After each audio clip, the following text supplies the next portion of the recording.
আসসালামু আলাইকুম। সবাইকে আমন্ত্রণ জানাচ্ছি এবি নিউজ প্রাইম সংবাদে। আপনাদের সঙ্গে আছি আমি সুমাইয়া মেঘলা। শুরুতেই জানিয়ে দেব সংবাদ শিরোনাম। জ্বালানি সংকট মোকাবেলায় সংসদে 10 সদস্যের কমিটি, ক্যাম্পাসে অস্থিতিশীলতা বাড়ার অভিযোগ হাসনাত আব্দুল্লাহ। ক্যাম্পাসে গোপন ক্যাডার ভিত্তিক রাজনীতি নিষিদ্ধের দাবি, শাহবাগ থানায় হামলার ঘটনায় বিচারের দাবি জুলাই ঐক্যের। 48 ঘণ্টায় কালবৈশাখীর আশঙ্কা, বজ্রপাতে সারা দেশে 12 জনের মৃত্যু। যুক্তরাজ্যের ফেয়ারফোর্ড বিমান ঘাঁটিতে ভয়াবহ অগ্নিকাণ্ড, ইরান বিরোধী অভিযানে ব্যবহৃত মার্কিন ঘাঁটি নিয়ে উদ্বেগ। হোয়াইট হাউস সংবাদদাতাদের নৈশভোজে গুলির ঘটনা, ট্রাম্পকে দ্রুত সরিয়ে নেয় সিক্রেট সার্ভিস। জয়ের দৌড়ে ফিরেছে ম্যানচেস্টার সিটি, রোমাঞ্চকর টি-20 সিরিজের অপেক্ষায় নিউজিল্যান্ড। দর্শক, এতক্ষণ শুনছিলেন শিরোনাম, এখন বিস্তারিত। মধ্যপ্রাচ্যে চলমান সংকটের প্রভাবে দেশে তৈরি হওয়া জ্বালানি সংকট মোকাবেলায় গঠিত 10 সদস্যের প্রস্তাবিত কমিটি জাতীয় সংসদে পাশ হয়েছে। কমিটির মেয়াদ গঠনের বিজ্ঞপ্তি প্রকাশের তারিখ থেকে 30 দিন নির্ধারণ করা হয়েছে। রোববার বিকেলে জাতীয় সংসদের স্পিকার হাফিজউদ্দিন আহমেদের সভাপতিত্বে কমিটি গঠনের প্রস্তাব উত্থাপন করেন চিফ হুইপ নুরুল ইসলাম। তিনি জানান, সাম্প্রতিক জ্বালানি সংকটের প্রেক্ষাপটে কমিটি প্রয়োজনীয় সুপারিশ সহ একটি পূর্ণাঙ্গ প্রতিবেদন সংসদে দেবে। সরকার ও বিরোধী দলের যৌথভাবে এমন কমিটি গঠন বাংলাদেশের সংসদীয় ইতিহাসে বিরল বলে উল্লেখ করেন তিনি। এর আগে রাষ্ট্রপতি শাসিত সরকার থেকে সংসদীয় সরকার ব্যবস্থায় রূপান্তরের সময় সরকার ও বিরোধী দল একইভাবে একমত হয়েছিল।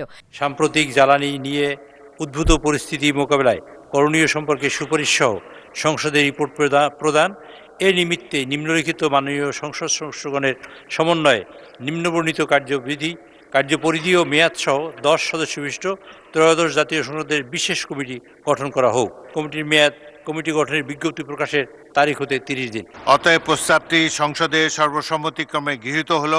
অন্যদিকে কুমিল্লা 4 আসনের সংসদ সদস্য হাসনাত আব্দুল্লাহ অভিযোগ করেছেন, দেশের বিভিন্ন ক্যাম্পাস আবারও অস্থিতিশীলতার দিকে যাচ্ছে এবং মত প্রকাশের স্বাধীনতা বাধাগ্রস্ত হচ্ছে। রোববার জাতীয় সংসদের প্রথম অধিবেশনের 21তম দিনে রাষ্ট্রপতির ভাষণের উপর ধন্যবাদ প্রস্তাবের আলোচনায় তিনি এসব কথা তুলে ধরেন।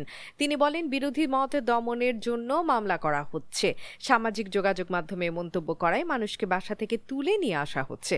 তার ভাষায়, প্রতিমন্ত্রীর বিরুদ্ধে ফেসবুকে লেখার কারণে কাউকে তুলে আনা হয়েছে, হুইপকে সমালোচনা করলেও একই ঘটনা ঘটেছে। তিনি উদ্বেগ প্রকাশ করে বলেন, আবার আমরা আগের সংস্কৃতিতে ফিরে যাচ্ছি। আমি ইউনিভার্সিটি থেকে 2022 সালের অক্টোবরে ইউনিভার্সিটি থেকে এসেছি। আমাদের সময় গ্যাস্ট্রোম গণরুমের কালচার ছিল। আমাদের সময় একটা শিক্ষার্থী অনেক স্বপ্ন নিয়ে বিশ্ববিদ্যালয়গুলোতে যেত। আমরা সেখানে দেখেছি ক্ষমতাসীন দল কিভাবে বিশ্ববিদ্যালয়ের শিক্ষার্থীদের তাদেরকে পুঁজি করে তাদের ক্ষমতা কাঠামোকে দীর্ঘমেয়াদী করার জন্য সেখানে বাধ্যতামূলক সেখানে রাজনীতি করাতো। আজকে সেখানে বিশ্ববিদ্যালয়গুলোতে আবার গ্যাস্ট্রোম গণরুম কালচার চালু করার প্রয়াস শুরু হয়েছে। ক্যাম্পাসে গুপ্ত ও গোপন ক্যাডার ভিত্তিক রাজনীতি নিষিদ্ধ, হলের গেস্টরুম ও গণরুম প্রথার অবসান এবং শিক্ষার্থীদের মানবিক আবাসন নিশ্চিত করা সহ 4 দফা দাবি জানিয়েছে ছাত্র জমিয়ত বাংলাদেশ। রোববার বিকেলে ঢাকা বিশ্ববিদ্যালয়ের মধুর ক্যান্টিনে আয়োজিত এক জরুরি সংবাদ সম্মেলনে সংগঠনটি এসব দাবি তুলে ধরে। সংবাদ সম্মেলনে সভাপতিত্ব করেন ছাত্র জমিয়ত বাংলাদেশের কেন্দ্রীয় সভাপতি রিদওয়ান মাযহারি।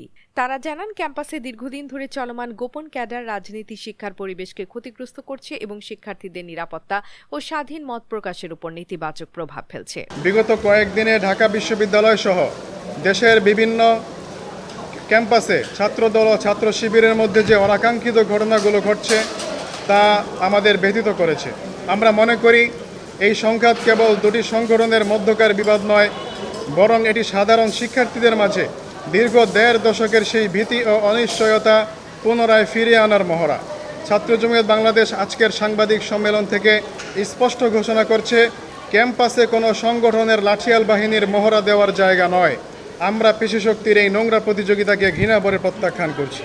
অন্যদিকে শাহবাগ থানার ভেতরে ঢাকা বিশ্ববিদ্যালয়ের শিক্ষার্থী, ডাকসুর 2 সম্পাদক ও সাংবাদিকদের ওপর ছাত্র দলের হামলার ঘটনায় জড়িতদের দ্রুত গ্রেপ্তার ও বিচারের দাবি জানিয়েছে জুলাই ঐক্য। রোববার দুপুরে রাজধানীর শাহবাগে জাতীয় জাদুঘরের সামনে শহীদ ওসমান হাদি চত্বরে আয়োজিত এক সংবাদ সম্মেলনে সংগঠনের পক্ষ থেকে এই দাবি তুলে ধরেন জুলাই ঐক্যের সংগঠক ফাহিম ফারুকী। সংবাদ সম্মেলনে তিনি অভিযোগ করেন, 23 এপ্রিল শাহবাগ থানায় সাধারণ ডায়েরি করতে যাওয়া ঢাবি শিক্ষার্থীদের ওপর ছাত্রদল হামলা হামলা চালায়। পরে ঘটনাস্থলে ছুটে যাওয়া ডাকসু সাহিত্য ও সাংস্কৃতিক সম্পাদক মুসাদ্দিক আলী ইবনে মোহাম্মদ, সমাজসেবা সম্পাদক এবি জুবায়ের সহ কয়েকজন শিক্ষার্থী ও সাংবাদিকও হামলার শিকার হন। দেশের বিভিন্ন অঞ্চলে আগামী 48 ঘন্টার মধ্যে কালবৈশাখী ঝড় এবং উত্তরাঞ্চলে অতি ভারী বৃষ্টিপাতের আশঙ্কা জানিয়েছে বাংলাদেশ আবহাওয়া অধিদপ্তর। রোববার দুপুরে প্রকাশিত সতর্কবার্তায় বলা হয়েছে, আজ দুপুর থেকে পরবর্তী 2 দিনে রংপুর, রাজশাহী, ময়মনসিংহ, ঢাকা ও সিলেট বিভাগে ঘণ্টায় 60 থেকে 80 কিলোমিটার বা তার বেশি বেগে ঝোড়ো হাওয়া সহ বজ্রপাত ও শিলাবৃষ্টি হতে পারে। একই সঙ্গে আগামী 96 ঘণ্টায় দেশের উত্তরাঞ্চলের কোথাও কোথাও অতি ভারী বৃষ্টিপাতের সম্ভাবনা রয়েছে, যা সাময়িক জলাবদ্ধতার কারণ হতে পারে। আবহাওয়া অধিদপ্তর জানায়, আজ দুপুর 12টা থেকে পরবর্তী 48 ঘণ্টায় পশ্চিম বা উত্তর পশ্চিম দিক থেকে ঝোড়ো হাওয়া সহ বিচ্ছিন্নভাবে কালবৈশাখী বয়ে যেতে পারে। বজ্রপাতের পাশাপাশি কোথাও কোথাও শিলাবৃষ্টিও হতে পারে। অন্যদিকে রোববার সকাল থেকে বিকেল পর্যন্ত দেশের বিভিন্ন স্থানে বজ্রপাতে 12 জনের মৃত্যু হয়েছে। এ সময় আহত হয়েছেন আরও অন্তত 2 জন। হঠাৎ দমকা হাওয়া ও মেঘ গর্জনের সঙ্গে বজ্রপাত বাড়ায় বিভিন্ন জেলায় প্রাণহানির ঘটনা ঘটে। সবচেয়ে বেশি প্রাণহানি ঘটেছে গাইবান্ধায়, এখানে 5 জনের মৃত্যু হয়েছে।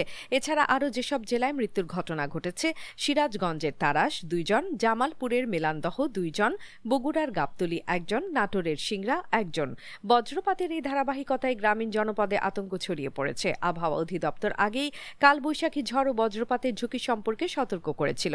বিশেষজ্ঞরা খোলা মাঠ, ধানক্ষেত, জলাশয় বা উঁচু গাছের নিচে অবস্থান না করার পরামর্শ দিচ্ছেন।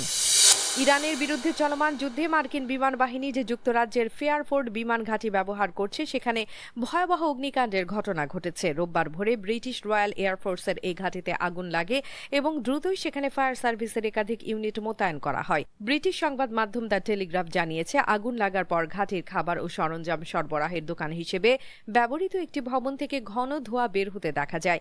আগুন নিয়ন্ত্রণে কাজ করার সময় ভবনটির ছাদ ধসে পড়ার দৃশ্য ধরা পড়ে ক্যামেরায়। প্রতিবেদনে বলা হয়েছে, অগ্নিকাণ্ডে কেউ হতাহত হয়নি এবং RAF এর কোনো উড়োজাহাজও ক্ষতিগ্রস্ত হয়নি। ধারণা করা হচ্ছে ঘাঁটির একটি পুরনো ও পরিত্যক্ত ভবন থেকেই আগুনের সূত্রপাত। তবে মার্কিন বিমান বাহিনীর কোনো ক্ষয়ক্ষতি হয়েছে কিনা তা এখনও নিশ্চিত হওয়া যায়নি। Gloucestershire fire and rescue service জানিয়েছে, তারা ফেয়ারফোর্ড এলাকার একটি বাণিজ্যিক ভবনে লাগা আগুন নিয়ন্ত্রণে কাজ করছে। ধোঁয়ার কারণে স্থানীয় বাসিন্দাদের দরজা জানালা বন্ধ রাখার পরামর্শ দেওয়া হয়েছে।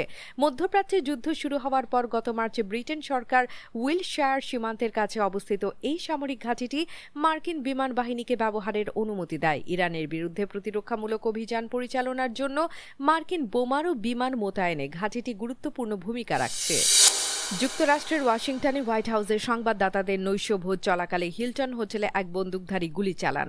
ঘটনার পরপরই মার্কিন প্রেসিডেন্ট ডোনাল্ড ট্রাম্প ও তার মন্ত্রিসভার সদস্যদের দ্রুত নিরাপদ স্থানে সরিয়ে নেয় সিক্রেট সার্ভিস। পরে সন্দেহভাজন ব্যক্তিকে হেফাজতে নেয় পুলিশ। ভিডিও ফুটেজে দেখা যায়, শনিবার ইস্টার্ন সময় রাত প্রায় 8:35 গুলির শব্দ শোনা মাত্র নৈশভোজে উপস্থিত অতিথিরা আতঙ্কে নিরাপদ আশ্রয়ের খোঁজে দৌড়াতে শুরু করেন। একই মুহূর্তে সিক্রেট সার্ভিসের এজেন্টরা ট্রাম্পের দিকে ছুটে গিয়ে তাকে ও তার সভার সদস্যদের বলরুম থেকে বের করে নিরাপদ স্থানে নিয়ে যান। ওয়াশিংটন ডিসির মেয়র মুরিয়েল বাউজার এবং অন্তর্বর্তীকালীন পুলিশ প্রধান জেফ্রি ক্যারল জানান, বন্দুকধারী ব্যক্তি হোটেলের লবিতে থাকা সিক্রেট সার্ভিসের চেকপয়েন্টের দিকে দ্রুত এগিয়ে আসেন। এরপরই পরিস্থিতি উত্তপ্ত হয়ে ওঠে। স্থানীয় সময় রাত 10:30 হোয়াইট হাউসে এক সংবাদ সম্মেলনে ট্রাম্প গণমাধ্যমের মুখোমুখি হন। তার সঙ্গে ছিলেন FBI পরিচালক এবং ভারপ্রাপ্ত অ্যাটর্নি জেনারেল। তারা জানান, প্রাথমিক তথ্য অনুযায়ী সন্দেহভাজন ব্যক্তি একাই এই হামলার ঘটনা ঘটিয়েছেন। পরে রাত 11:13 ডিস্ট্রিক্ট অব কলম্বিয়ার অ্যাটর্নি জেনিন পিরো জানান, সন্দেহভাজন ব্যক্তির বিরুদ্ধে সহিংস অপরাধের সময় আগ্নেয়াস্ত্র ব্যবহার এবং বিপজ্জনক অস্ত্র দিয়ে ফেডারেল কর্মকর্তার উপর হামলার অভিযোগ আনা হয়েছে। 2017 সালের পর প্রথমবারের মতো কোনো ট্রফি ছাড়াই মৌসুম শেষ করার শঙ্কায় ছিল ম্যানচেস্টার সিটি। মাত্র 1 বছর আগেও চাপে থাকা পেপ গার্দিওলার দল এখন পুরোপুরি বদলে গেছে। দারুণভাবে ঘুরে দাঁড়িয়ে তারা আবারও ঘরোয়া প্রতিযোগিতায় ট্রেবল জয়ের হাতছানি দেখছে। ইংলিশ ফুটবলের ইতিহাসে মাত্র একবারই কোনো দল একই মৌসুমে 3টি ঘরোয়া শিরোপা জিতেছে। 2019 সালে গার্দিওলার সিটি যদি আবারও সেই কীর্তি গড়ে, তাতে অবাক হওয়ার কিছু থাকবে না। গত 12 মাসে গার্দিওলা ইতিহাদের দলটিকে নতুনভাবে গড়ে তুলেছেন এবং মানসিকভাবে উজ্জীবিত করেছেন। চলতি মৌসুমে সিটি ইতিমধ্যে কারাবাও কাপ জিতেছে। প্রিমিয়ার লিগ শিরোপার লড়াইয়েও তারা শক্ত অবস্থানে আছে। পাশাপাশি টানা চতুর্থবারের মতো খেলবে FA কাপের ফাইনাল, যেখানে 16 মে তাদের প্রতিপক্ষ হতে পারে চেলসি অথবা লিডস। এবার ক্রিকেটের খবর।